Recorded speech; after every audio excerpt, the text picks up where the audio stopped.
सभे मगहिया भाई बहन के भूलेटन काका के राम राम आथिन मगहिया खबर में सुनते देश दुनिया के खबर।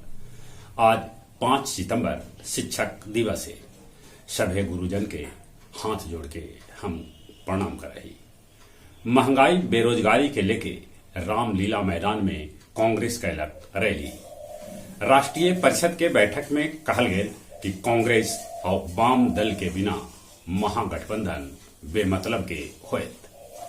झारखंड विधानसभा में आज विश्वास मत पेश कर हेमंत सोरेन सरकार। माकपा के वरिष्ठ नेता शैलजा रेमन मैग्से पुरस्कार लेवे से कैलक इनकार। पंजाब के मोहाली में झूला टूटे से 20 लोग हो गलन घायल। शिव चर्चा के संस्थापक हरिचंद्रानंद के होयल मौत, 73 बच्चर के हलन। सड़क हादसा में टाटा सन्स के पूर्व चेयरमैन साइरस मिस्त्री के हो गए मौत, 54 बच्चर के हलन।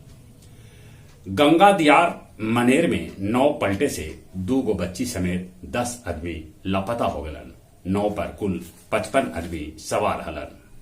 आज भारत एतन बांग्लादेश के प्रधानमंत्री शेख हसीना कहल का रोहिंग्या मुसलमान बांग्लादेश पर हथन बोझ। ब्रिटेन के प्रधानमंत्री कौन बनतन फैसला आज हो जाए। ऐसा उम्मीद है कि लीज ट्रस बन सका हथन ब्रिटेन के प्रधानमंत्री। ताइवान भी अब कर रहा है युद्धाभ्यास। कनाडा में छुरा घोप के 2 आदमी 10 आदमी के मौत के घाट उतार दिलन, तब 20 से बेसी आदमी अस्पताल में भर्ती है। गुरुआ विधानसभा के पूर्व विधायक सुरेंद्र प्रसाद सिन्हा के हो गए निधन।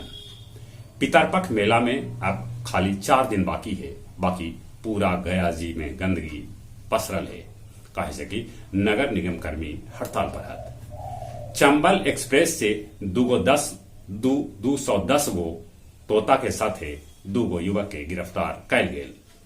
गया एयरपोर्ट पर बनावल गेल आधुनिक एटीसी टावर।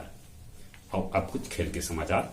एशिया कप में भारत के पाकिस्तान 5 विकेट से हरा के हिसाब किताब बरोबरी कर ले। 88वीं जूनियर नेशनल कबड्डी में हरियाणा विजेता बनल, तब बिहार उप विजेता। कबड्डी पटना में खेलल जा रहा है।